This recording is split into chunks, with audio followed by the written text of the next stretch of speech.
Welcome to nation info hub. तो कैसे हैं आप सभी। जैसा कि आप सभी को पता है कि हम हर हफ्ते आपके लिए लेके आते हैं इंडियन लॉ फॉर ऑल या हिंदुस्तान का कानून सबके लिए, और उसी के तहत हमने कॉन्स्टिट्यूशन पढ़ना शुरू किया। कॉन्स्टिट्यूशन की इस सीरीज में अभी तक हमने आर्टिकल 31 तक कंप्लीट कर लिया है और अब हम इस सिलसिले को आगे शुरू करते हैं। तो आज का जो आर्टिकल है वो है आर्टिकल 32। अब इसको जानने से पहले कुछ सवालात आते हैं, कुछ सवाल आता है जिसके जवाब जरूरी हो जाता है। आप सभी को पता है कि कैसे आर्टिकल 19, आर्टिकल 14 और आर्टिकल 21 जो है वो फ्रेमवर्क देता है लोगों के राइट्स के बारे में। आर्टिकल 21 में 6 फंडामेंटल राइट्स हैं। वैसे ही आर्टिकल 19 बात करता है डिस्क्रिमिनेशन के अगेंस्ट में। वैसे ही आर्टिकल 14 बात करता है equality before law, equal protection of law. और एक बात बताइए आप कि इन सब की गारंटी कौन देता है, इसको प्रोटेक्ट कौन करता है। हमारे जो राइट्स हैं, फंडामेंटल राइट्स हैं, इसकी सिक्योरिटी किसके हाथ में, कौन इसको सुरक्षा देता है। क्या हमारे मुल्क में ऐसी कोई संस्था है, ऐसी कोई एजेंसी है स्टेट की जो इन चीजों को प्रोटेक्ट करे या गारंटी करे। तो इसका आंसर है कि जी हाँ, हमारे मुल्क में ऐसी चीजें हैं जिससे ऐसी संस्था है जिसने बताया कि कैसे इन राइट्स को प्रोटेक्ट किया जाए। और उसमें सबसे टॉप पर जो आता है, फर्स्ट नंबर पर, वो है supreme court of India. Supreme court of India को गारंटर या प्रोटेक्टर ऑफ फंडामेंटल राइट्स भी बोला जाता है। क्यों? क्योंकि यहां पर जाकर आप, अगर आपके राइट्स में कुछ हनन किया जा रहा है, छीना जा रहा है, या आपको लग रहा है कि आपके राइट्स सही से नहीं प्रोवाइड किया जा रहा है, तो आप सुप्रीम कोर्ट में जा सकते हैं और वहां जाकर आप अपने राइट्स के लिए डिमांड कर सकते हैं। तो हाँ, आर्टिकल 32 जो है वो इसी बारे में बात करता है। आर्टिकल 32 बात करता है कि सुप्रीम कोर्ट का जुरिस्डिक्शन क्या होगा, वो किस हद तक जाकर ऑर्डर पास कर सकता है या डायरेक्शन दे सकता है स्टेट को कि इन चीजों को लागू किया जाए। तो आर्टिकल 32 जो है वो सुप्रीम कोर्ट को पावर देता है, मतलब एक ताकत देता है जिसके जरिए से वो इन राइट्स को, फंडामेंटल राइट्स को प्रोटेक्ट करे और जो सिटीजन है उनके लिए गारंटी दे कि हाँ, एक अथॉरिटी है जो आपके राइट को प्रोटेक्ट कर रही है। तो आज हम इस वीडियो में आर्टिकल 32 के क्या क्या एक्सपेक्ट्स हैं उसके बारे में पढ़ेंगे, उससे रिलेटेड केस स्टडीज क्या क्या है वो पढ़ेंगे, और सबसे जरूरी चीज जो है 5 रिट पेटिशंस है, मतलब कि ऐसे पेटिशंस जो आप आर्टिकल 32 के तहत सुप्रीम कोर्ट में जाकर फाइल कर सकते हैं। आप अपना पेटिशन डाल सकते हैं उन रिट्स के जरिए से, और ये रिट्स क्या है ये भी हम आर्टिकल 32 के तहत ही देखेंगे। तो चलिए सबसे पहले देखते हैं हम आर्टिकल 32 का डेफिनेशन। आर्टिकल 32 क्या कहता है। इससे पहले कि हम आर्टिकल 32 के बारे में पढ़ें, उसके डेफिनेशन को देखें, मैं आप सभी को डॉक्टर भीमराव अंबेडकर का एक कोट बताना चाहता हूं जो उन्होंने इस आर्टिकल को लेकर कहा। उनसे पूछा गया कि अगर आप इंडियन कॉन्स्टिट्यूशन के किसी आर्टिकल के बारे में बात करेंगे तो आपके सामने सबसे ज्यादा महत्व कौन सा आर्टिकल रखता है, मतलब सबसे ज्यादा इंपॉर्टेंस जो है वो कौन सा आर्टिकल रखता है।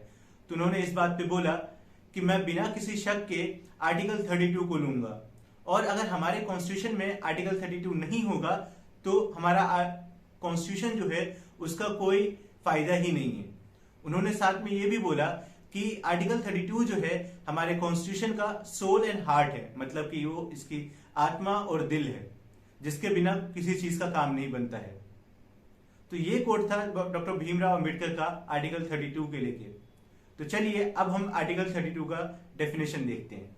आर्टिकल 32 का जो सबसे फर्स्ट पार्ट है वो ये कहता है कि आपके पास आजादी है कि आप अपने राइट्स को प्रोटेक्ट करने के लिए सुप्रीम कोर्ट में जाएं, वहां पे आप पेटिशन फाइल करें।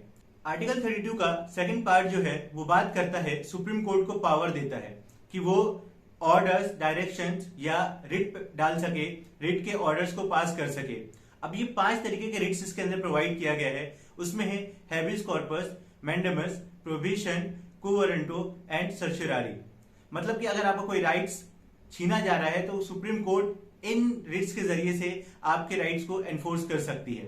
तीसरा जो है वो बात करता है कि जो पार्लियामेंट है किसी लॉ के जरिए से किसी दूसरे कोर्ट को ये पावर दे सकती है कि रिट्स पास करे जो जुरिस्डिक्शन के अंदर आते हो। लास्ट में जो बात करता है आर्टिकल वो कहता है कि जो भी राइट्स इन आर्टिकल के जरिए से प्रोवाइड किए जा रहे हैं उसको कभी भी सस्पेंड नहीं किया जा सकता है अगर कहीं और कॉन्स्टिट्यूशन में लिखा है उसके सिवाय, मतलब कि कॉन्स्टिट्यूशन में कहीं लिखा हुआ है तब जाके कुछ किया जा सकता है सस्पेंशन के बाद, बट अगर कहीं पे लिखा ही नहीं है तो आप इसको सस्पेंड नहीं कर सकते हैं। तो ये है आर्टिकल 32 के 4 पार्ट्स। और इसमें जो सबसे इंपॉर्टेंट बात है जो हमने अभी तक जिक्र नहीं किया, जिसके ऊपर हमने डिस्कस नहीं किया है, वो है 5 प्रकार के जो रिट्स हैं। वो क्या क्या है? Habeas corpus, mandamus, quo warranto, prohibition and certiorari. अब इसको हम डिटेल में पढ़ेंगे और इसके तहत कुछ केस स्टडीज जो है उसको भी समझने की कोशिश करेंगे। अब आर्टिकल 32 के तहत जो सबसे पहला रिट जो सुप्रीम कोर्ट के पास पावर दिया गया है एक रिट इशू करने का और जिसके तहत आप पिटीशन फाइल कर सकते हैं, वो है रिट ऑफ हैबिस कॉर्पस। अब हैबिस कॉर्पस का क्या मतलब है? सिंपली अगर हम इसको देखें तो इसका मतलब होता है कि आपके पास हक है आपके बदन का। You have the right of body, मतलब कि आपको यह अधिकार दिया गया है कि आप अपने बॉडी को प्रोटेक्ट करें। इंडिविजुअल की जो फ्रीडम है, लिबर्टी है, उसको बनाए रखने के लिए ये रिट दिया गया है। अब कैसे हो सकता है कि एग्जाम्पल के लिए आप ले लीजिए कि अथॉरिटी है या एडमिनिस्ट्रेशन है, उन्होंने क्या किया, आपको गिरफ्तार कर लिया, आपको जेल के अंदर डाल दिया बिना कुछ वजह बताए। आपको कुछ बताया ही नहीं गया। अब आप सोच रहे हैं कि आपने ऐसा कौन सा क्राइम किया है जिसके लिए आपको जेल में डाल दिया गया है। अब आपको किसी को पता ही नहीं चलने दे रहे हैं कि आप कहां पे हो। तो इस जगह पर आप क्या कर सकते हैं, आप writ of habeas corpus petition जो है वो फाइल कर सकते हैं आप सुप्रीम कोर्ट में डायरेक्टली। क्यों? क्योंकि सुप्रीम कोर्ट जो है वो आपका गारंटर है, प्रोटेक्टर है फंडामेंटल राइट्स का। और अगर आपको कोई अनलॉफुल डिटेंशन में रख रहा है या आपको अनलॉफुल प्रिजन में डाल दिया गया है, तो आपका जो आर्टिकल 19 है, आर्टिकल 21 है और आर्टिकल 22 जो है उसका वायलेशन हो रहा है, उसके खिलाफ लोग काम कर रहे हैं, जो भी अथॉरिटी है वो काम कर रही है। तो आप यहां पर writ of habeas corpus file कर सकते हैं। अब इसको कब इशू किया जाता है, ये दूसरा सवाल आता है। तो रिट ऑफ हैबिस कॉर्पस जो है वो जब इशू किया जाता है जब एक इंसान को लगता है कि उसको अनलॉफुल तरीके से प्रिजन में डाल दिया गया है, मतलब कि अनलॉफुल तरीके से उसको जेल में डाल दिया गया है और उसका जो ट्रीटमेंट है वो बिलो ह्यूमन लेवल हो रहा है। मतलब कि जो एक प्रिजन सिस्टम में जो ट्रीटमेंट है ह्यूमन के लिए, उसके नीचे तर पे उसको साथ बिहेव किया जा रहा है। मतलब कि उसको टॉर्चर किया जा रहा है या उसके साथ मारपीट की जा रही है या उसके साथ कुछ गलत काम हो रहा है। अगर किसी इंसान को ऐसा लगता है कि ये सब चीजें हो रही हैं तो वो एक writ of habeas corpus file कर सकता है। इसके बाद जो बात आती है वो ये है कि कोर्ट जो है वो कहती है वार्डन को या प्रिजन का जो भी इंचार्ज है उसको कि आप उस बॉडी को, उस इंसान को हमारे सामने लेके आइए ताकि हम उसके बारे में देख सके और उससे बातचीत कर सके और इसमें जो चीज है, जो फैसला है दिया जा सके कि उसका जो डिटेंशन है वो लॉफुल है या अनलॉफुल है।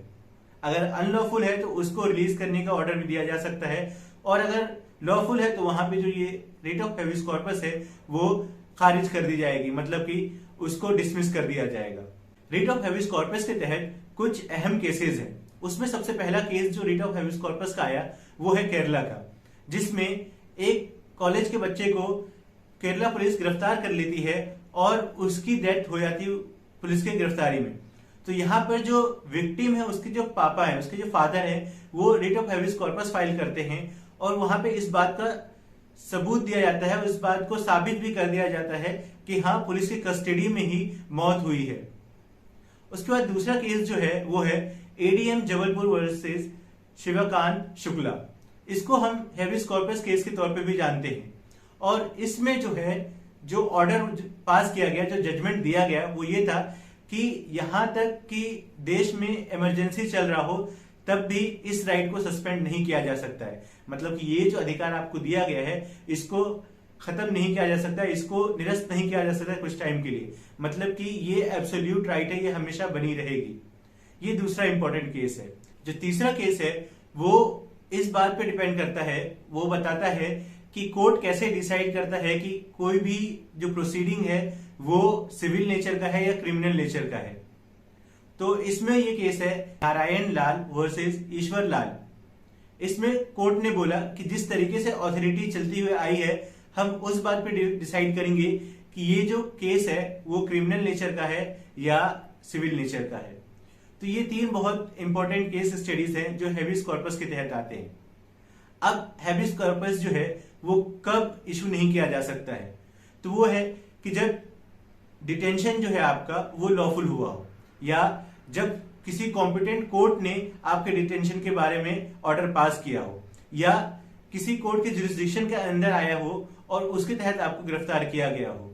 ये 3 चीजें हैं जिसके तहत आपके लिए आपके अगेंस्ट जो है रिट पिटीशन आप फाइल नहीं कर सकते हैं अगर इस तरीके से आपके साथ किया गया हो, मतलब कि प्रोसीजरल तरीके से, कानूनी तरीके से आपको गिरफ्तार किया गया या कोर्ट ने आपकी गिरफ्तारी का ऑर्डर पास किया है, ऐसी ये चीजें जो है तो आप रिट ऑफ हेबियस कॉर्पस के तहत केस फाइल नहीं कर सकते हैं। तो ये हो गया हेबियस कॉर्पस। चलिए अब हम आगे बढ़ते हैं और दूसरे रिट के बारे में समझने की कोशिश करते हैं। तो दूसरा रिट है क्वो वारंटो। अब इसका क्या मतलब होता है ये हम समझेंगे आगे। रिट ऑफ क्वो वारंटो जो है उसका मतलब होता है बाय व्हाट मीन्स, मतलब किस जरिए से। अब ये जो रिट है वो पब्लिक ऑफिसर्स के अगेंस्ट या पब्लिक ऑफिशियल जो है, जो एडमिनिस्ट्रेटर है, उनके अगेंस्ट लिया जाता है। मतलब कि कोई इंसान के पास हक ही नहीं है कि वो उस सीट पे जाके बैठ जाए जिस पे वो बैठा हुआ है। तो यहाँ पर रिट ऑफ क्वो वारंटो जो है वो लागू किया जाता है। मतलब कि कोर्ट यहाँ पर इस रिट को पास करती है और बोलती है कि आपका तो हक ही नहीं है, आप एंटाइटल्ड ही नहीं है इस सीट पे बैठने की, तो आप कैसे बैठ गए। मतलब साफ है कि कोई भी सरकारी ऑफिस है या कुछ ऐसे इंस्टीट्यूशंस है जो कि कॉन्स्टिट्यूशन के जरिए से या स्टेट ने बनाए हैं, और वहां पे कोई ऐसा इंसान आके उस सीट पे बैठ जाए जिसका हक ही नहीं है, जो अपॉइंट ही नहीं किया गया है, तो उसके अगेंस्ट ये रिट को पास किया जाता है। इसमें जो सबसे इंपॉर्टेंट केस है वो है अशोक पांडे वर्सेस मायावती। मायावती का नाम तो आपने सुना ही होगा, वो थी कुछ टाइम पहले सीएम उत्तर प्रदेश की। तो उनके अगेंस्ट यहाँ पर रिट फाइल किया गया कि मायावती जो है, जो उस टाइम की सीएम है, और उनके साथ जो कैबिनेट मिनिस्टर है उनमें से कुछ राज्यसभा के मेंबर हैं, तो वो लोग कैसे स्टेट की सीएम बन गई और वहां पे उनका कैबिनेट बन गया। तो इस पे जो है कोर्ट ने इसको रिफ्यूज कर दिया और बोला कि जो हमारे कॉन्स्टिट्यूशन में एक पार्ट है, एक जगह एक आर्टिकल है, उसमें ये बोला गया है कि कैसे एक इंसान राज्यसभा का मेंबर होते हुए भी स्टेट का वो बन सकता है सीएम, जब उसके पास एक टाइम दिया जाता है कि इस टाइम पीरियड के बीच में, इस वक्त के बीच आप राज्यसभा से हटकर मेंबरशिप छोड़कर आप स्टेट की लेजिस्लेचर की मेंबरशिप बने और उसके बाद ऑफिस होल्ड करें। तो यहां पर इस केस को डिसमिस कर दिया गया। दूसरा केस जो है वो है जीडी केड़करे वर्सेस टीएल शेवड़े। इसमें नागपुर हाईकोर्ट ने जो बात को ऑब्जर्व किया वो ये बोला कि जो पिटिशनर है वो अपने राइट को एनफोर्स करने के लिए नहीं कर रहा है, वो किसी और के राइट्स के लिए या पब्लिक ऑफिस के उसमें कर रहा है। तो यहाँ पे ये चीज नहीं हो सकता है, और इस तरीके से इस केस में भी क्वो वारंटो पास नहीं किया गया और इसको डिसमिस कर दिया गया। जैसा कि हमने पहले बोला आपको कि हेबियस कॉर्पस में आप अपने राइट्स को वो कर रहे हैं इन्वोक, लेकिन क्वो वारंटो में आप अपने राइट्स को इन्वोक नहीं कर रहे हैं। आप किसी इंसान को रोक रहे हैं कि पब्लिक ऑफिस को ज्वाइन नहीं करे। अगर उसके पास टाइटल है, वो एंटाइटल है उस चीज का कि वो उस पोस्ट पे, उस सीट पे बैठ सके, तो आप उसको नहीं रोक सकते हैं। लेकिन अगर वो उस चीज का हकदार ही नहीं है, वो किसी गलत तरीके से उस सीट पे आके बैठ गया है, तब जाकर आप क्वो वारंटो के तहत पिटीशन फाइल कर सकते हैं। तो आज की इस वीडियो में बस इतना ही। मैं समझता हूं कि आपको आर्टिकल 32 समझ में आ गया, और आर्टिकल 32 की जो हमने 2 बात करी, writ of habeas corpus and writ of quo warranto, वो आप अच्छी तरीके से समझ गए। अगर आपको ये वीडियो इंफॉर्मेटिव लगा है तो please like, subscribe and share. Also अगर आप समझते हैं कि हम अपने आप को किसी तरीके से बेहतर कर सकते हैं तो नीचे कमेंट सेक्शन में लिखकर हमें बता सकते हैं। Thank you for watching nation info hub.